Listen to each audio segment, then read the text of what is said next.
What's up, everyone? My name is Lionel, and I'm your host for LC Productions. You are watching I Watch Watch. We are covering Beyond the Gates. This is my weekly review, and I think this is week 4. Could be week 3. But I can't remember. But you'll see in the description. I think we've made it to a month now, but congratulations on Beyond the Gates being around for a month. I appreciate everyone for coming to my channel. Please like this video, and also you can subscribe and leave your comments below. Let's get into this week's review. Okay. So, with this week, Beyond the Gates was only on for 3 days. It's March Madness, so basketball usually cuts in. I don't know if it's just this week or also next week. Also, possibly next week it'll be another 3-day thing. I forgot how that March Madness stuff goes, whatever. It's also, I think, isn't it around spring break too? So, anyway, where we left off, Danny is in Bill and Haley's house. At this point, she has fell asleep on the couch. Now, I thought what was going to happen is Bill and Haley was going to catch her at the house. But anyways, they didn't. They are still in the limo, and now there's a bunch of traffic. Danny wakes up out of her drunken stupor or whatever and realizes, oh, what have I done? You've done what you've been doing, lady.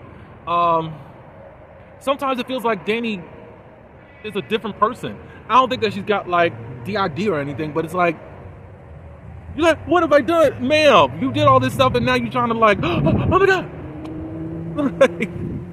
Anyway, she goes and calls Pam to help her out. Pamela comes around and she helps her out. They got a wine to match what's going on, what they have or whatever, blah, blah, blah, blah. They fixed the bow. She broke their wedding photo, so Pam bought a new frame and all of that to put it in. Was there anything else that she wrecked or whatever? I don't think so. They end up getting out of there. Now, Haley, at this point, ready to get home. Bill calls in a favor for cops to come by to escort them so they can get off this exit so they can get back home or whatever. When they get home, Haley notices that there's something going on with this photo. She's like, I know I left it over here. And like, how could it be over here now? And I'm looking at it, it looks like something scratched or something on it. Bill's like, I think that you just, whatever. Yeah. And then it's fine, you know, we've been over in Italy, like, how y'all remember this? And Haley was like, well, didn't you put on the security alarm before you left, or a camera alarm? She said, I thought I did, but whatever. Haley's not letting this go, and she feels like Danny did something. So Danny says, excuse me, Bill. Haley says, excuse me, Bill. She goes over to Danny's home, and she confronts her and says, look, you do not want to mess with me. For the most part, I liked Haley standing up for herself for once. You know, hey, Danny, you already said that you were done messing with her. And 2, Haley has been letting you do whatever you needed to do to get off your chest and even rescue you out of situations that could have been detrimental to you. I think at this point, she had a right to stand up to you. And she didn't call the police again. And Danny denies everything and doesn't really take too much to what Haley's doing or whatever, blah, blah, blah, blah. But basically, this is a warning. Don't do this again. So finally, we're seeing something. I personally need to get the backstory of Bill and Haley. Because they keep talking like, oh, we just fell in love. You were staying in the marital home of your best friend. And somehow y'all fell in love. What was going on? Like, it's not making much sense, and they're coming off as just innocent love that just happened out of nowhere. I want to see it. So she goes back home and tells Bill, you know, I finally stood up to her. Bill's basically just done with all the stupid mess and all that. He's like, I'm just letting that go. So I guess finally Bill and Danny stopped being weird. Because I was like, last week, Haley, I think that you don't really know what you got yourself into. These two are going to be hung up on each other and being toxic, and they love being toxic towards each other, and you're just going to be the constant, what's the word? Words. You're going to be the pawn in all this stuff, and you're going to be the one that's going to be hit the most and hurt the most. but you chose to do this and get in between the marriage. So it's like, I'm not team Haley, but I understand why she did go to Danny. Sorry. Meanwhile, at the hospital, Andre is trying to kiss Ashley. And Ashley's like, whoa, wait a minute, what are you doing? I'm with Derek, I love him, blah, blah, blah, blah. Andre said, I'm sorry. Made a mistake. Won't happen again. It was kind of an alert to him. And later on, he's going to talk with Nicole. Nicole and Derek, they leave the hospital, and they're getting things back on track. Ain't that right? They're trying to have some romance or whatever, and then he gets called to handle another fire, which I don't understand why they're calling him. Because she's like, then you just got out of the hospital. Why are they calling you? He said, look, that's job's duty for me to do that. I have no clue as to why that's going on. So Andre goes to speak to Nicole, and he tells Nicole what happened. And he says that this is not normally me. If they're unavailable, I'm not going to try to step in, and I don't even know why I'm doing this. To me, I felt like this is kind of a pathway to understand possibly what was going on with his parents. Is he carrying on traits of stuff that possibly his dad had? Would we possibly know a little bit more? Is brother somehow intertwined with this whole Leslie and Ted situation? That's just a little theory in the back of my head. It doesn't have to be true, whatever, but I'm just really trying to figure out this whole Leslie and Ted situation. Ted doesn't acknowledge an affair. We don't know really what happened, when they met, and all that good stuff as of yet. But he acknowledges that, and he's just going to stay away from Ashley from now on. Good thing for him. So we celebrate that. Meanwhile, after Derek leaves to go help out with a fire, Ashley's staring at this photo of her and Andre. And all of a sudden, Ashley's got these feelings for Andre. After all this time. Now, Andre been flirting with her forever and a day. And now that these lips were very close, now you're wondering what it would feel like. I said, Ashley, if you don't go nowhere, go somewhere. I don't know if that just like ignited something or something you really wanted before, but now that he made a move in this way, he kept it somewhat surface, and now he's moving closer, and now like, ooh, maybe I do actually like you. Now she's got these feelings. But anyways, we'll get back to her in just a minute. The family, they meet at the country club for breakfast. Nicole is always there. I can tell you that much. She always shows up, and I think that's something that says about her character. You know that she's always going to be in place with the family. Danny, she is late. Chelsea's going to be there. But before, Chelsea's going to go meet them, and Danny said that she'll be late. But she tells Chelsea that she was able to get this dress for this event for her to model in and all that good stuff to go down the runway. From this place that normally does not give out any type of gowns or whatever. Chelsea is happy and all that. She still is reluctant to tell Danny that she's quitting modeling and wanting to sell purses. I really don't understand why Chelsea cannot do both. That's a lot of income. And those purses can sell on their own. You just probably need to make a few appearances on social media sometime in your downtime. It's not that difficult.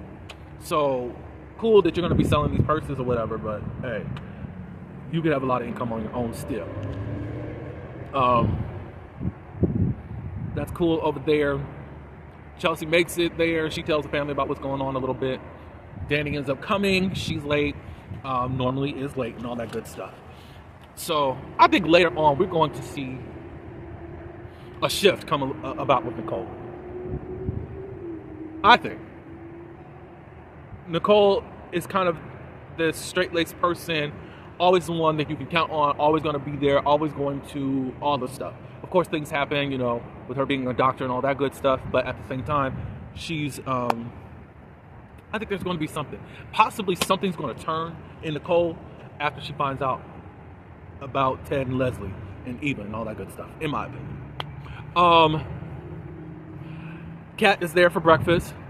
She sees the photos from the award ceremony, and she sees Eva is wearing one of her dresses. And then they let the cat out of the bag. Like, yeah, we let her have one of the dresses and all that, or to wear one of the dresses.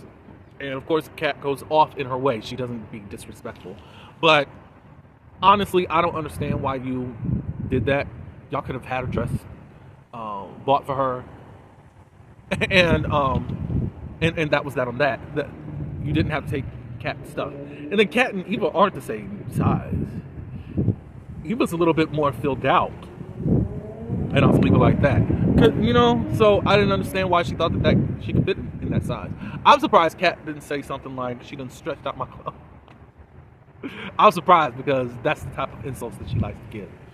Anyways, Kat's going to be meeting Thomas later on for breakfast and all that. She tells the family. They kind of want to meet him, and she's like, no, not yet. We just only have one date, da-da-da-da-da. They're asking him a few questions and all that, but she's not ready to go that far. Thomas ends up coming. They go over and sit down. He notices that the granddad is giving him a look and all that good stuff. Meanwhile, Haley comes to the country club, and she has to sit herself. And she's calling for waiters. Excuse me? And nobody's paying attention. Of course, the Duprees have found a way through their country club to ice her out. When Danny does come, at this point, Haley is frustrated. Danny comes to the door and says, "Oh, Haley, leaving in such a rush? I'm sure that you're probably full for breakfast." Obviously, they know that Haley's not getting any service or whatever. So Haley is in a huff and just frustrated, and she leaves. Danny comes and she tells the family about her good news about doing what needs to be done for Chelsea. Anita sees that Danny is happy, has a smile on her face, and she's more happier. And that's something that they've been looking forward to seeing and excited to see come out of her. And she says, you know what, I am. And I'm here full-blown to help Chelsea's career take off and all that good stuff. So they have breakfast and all that good stuff. Eva comes. Eva has this, they have some emergency papers that Nicole needs to sign. And she's like, well, why did you just call me? She's like, well, I brought your tablet here so you can go on and e-sign them, blah, blah, blah, and you can be on your way. And she said, okay, thank you, blah, blah, blah, blah, blah. And then Vernon and Anita ask, do you want to sit here for a minute? She's like, oh, no, I don't have to. Oh, I really got things to do. And they say, it's no problem, you can sit here. So Kat and Tomas were doing their thing with their breakfast, and then she spots that Eva is there, and she says, I think I'm going to need to go. Because there's a little something going on over there. So Tomas and Eva, Kat breaks, basically ends their breakfast.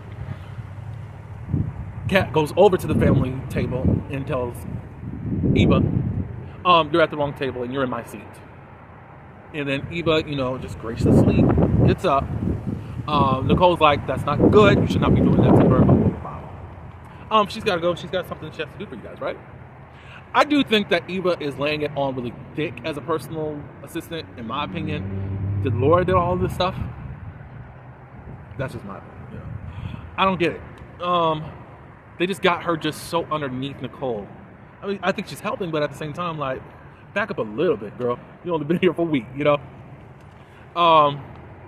After Eva leaves, Nicole lays into her, like, don't do that, you shouldn't, blah, blah, blah, blah. She doesn't belong here, da, da, da, da, da. At this point, I think Danny leaves and breakfast is over and all that good stuff. Anita and, I forgot about this. Anita and Vernon, they tell about how they met and when they fell in love and all that good stuff.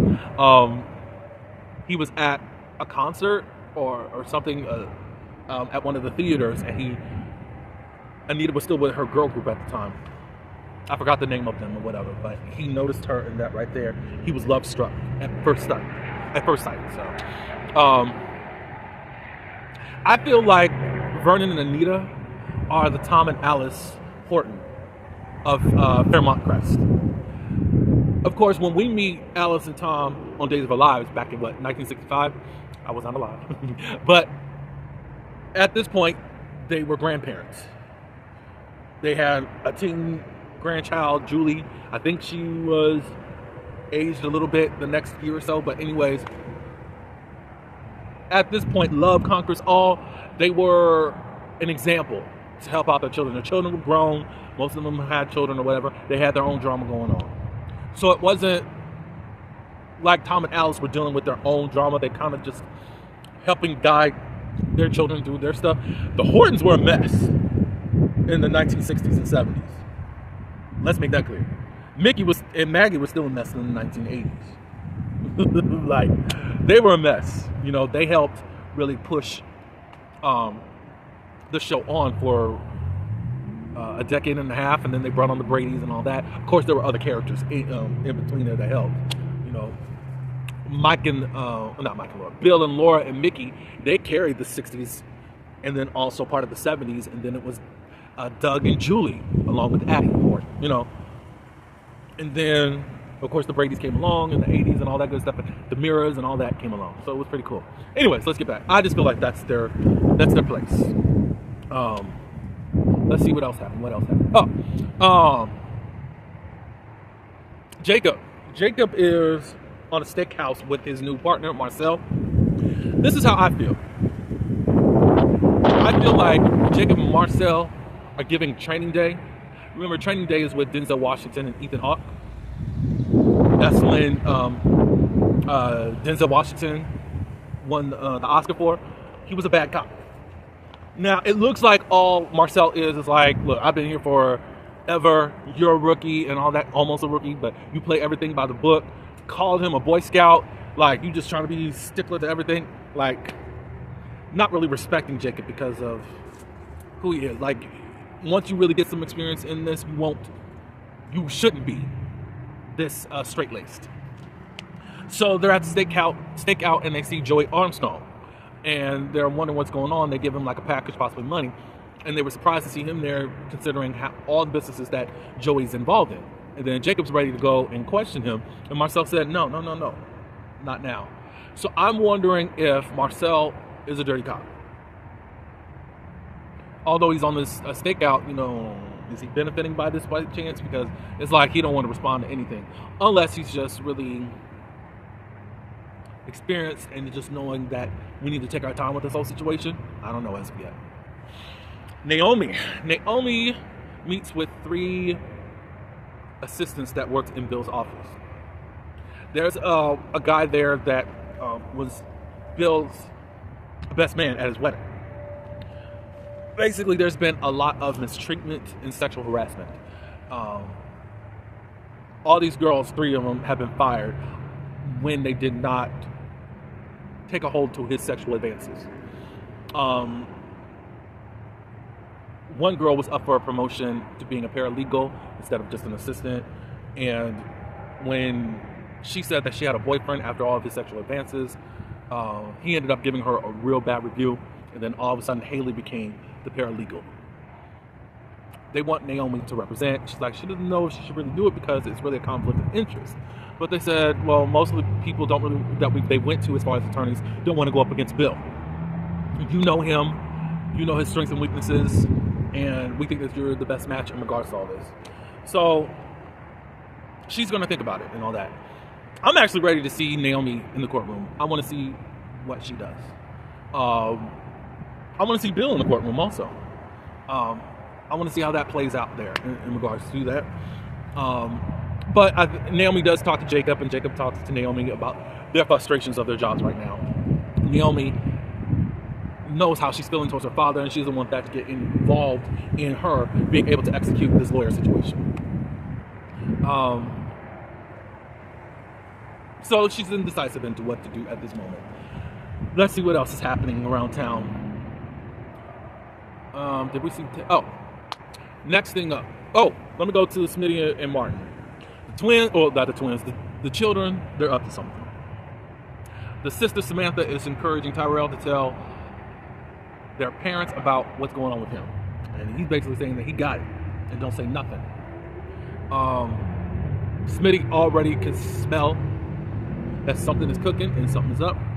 Anyways, they bring the children back downstairs and they open up the discussion about Samantha beginning to date. Smitty says to Tyrell, hey, is there anything that you want to talk about? And he says, nope. Then he said something about he was having a hard time with calculus, but he's got that worked out. Of course, that's a lie or whatever, and he's not really saying anything right now. He's being very secretive. Martin later on tells Smitty, I just think teens around this age, that's how they are, blah, blah, blah, blah, blah. Smitty is the one that's actually the hands-on parent, and this Marty... It feels like Marty has married into this lifestyle for image. It just doesn't feel like this was a love situation, at least with Martin. Maybe in the beginning, yes, but now that he's so political minded, all he does is think of image. I'm really wanting to see some type of romance between them. Let me find a way to root for y'all, even though Martin acts like Bill, basically, in my opinion. What else is going on? Okay, so Leslie and Eva, they talk. Eva gives her an update on stuff that's going on, like she's having some conflict with Kat. Eva starts flirting with Tomas. Kat didn't like that. Kat got territorial and said back off, blah, blah, blah, blah. And Eva gave her some attitude back. I have no problem with it because, look, at least you can stand up for yourself and you're not doing anything wrong yet. She tells Leslie all that stuff, and Leslie's still trying to figure out how she was kicked out. She really thinks it was Ted. And Eva's like, you don't know that. She's like, yes, I do. And then we get the flashback of Eva was the one that got Leslie fired from the night of her event. Then she says, well, I do know that they got an anniversary because I got to get back at them. And she said, how do you know that? And then Leslie said, well, Ted and I were supposed to meet one time, and he ended up canceling on me. And then I found out it was their anniversary. So he canceled our stuff so he could be with her. And I don't believe that for 1 second. Do y'all? Because I don't. What? That don't make sense, Leslie. Not at all. So it's just like, no, we're not doing that. What was I going to say? So she says, hopefully she says that she's going to cause some calamity during their wedding anniversary event. And then he was like, no, you won't, because they're just talking about having a little calm dinner and all that. Well, then Leslie says, why don't you put a bug in their ear that they need to celebrate? He's like, well, why do you think I'm supposed to be doing all this? And Leslie's like, you're in there, so you need to do all this. Obviously, there is a clashing now because Eva's feeling a certain type of way towards Ted and Nicole versus what Leslie wants done. So anyways, Eva gives in, and then she talks to Nicole and all them that possibly let's just have an event and all that stuff. So, and Leslie was like, if that doesn't work, at least talk with the children to see if they can get some type of surprise going on. Talk with Martin and Kat. And she's like, I'm not talking to Kat about this, and rightfully so. So she does go back to them. I think by Wednesday they decided to have some type of event. I don't remember, whatever. Ashley talks to her mom about how she's now feeling about Andre and all that stuff. And that's about Andre and Danny, they have a moment. Danny's kind of really leaning on Andre about stuff. She sees her more vulnerable side than anyone else. And he does see that Danny needs some help because Danny's chugging this alcohol down, wine and all that good stuff. He ends up going back to Nicole and telling her, like, I think your sister needs some help. And she's really lonely at this point. And he just asked that, could you not tell her that I told you? And she said, yes, fine. Blah, blah, blah. This week it's only been 3 episodes because of March Madness. So that's all I do have for this week. It was a cool week. And we got to see what happens next week. But I appreciate everyone for coming over here. Like, comment, share, subscribe. And until the next one, peace.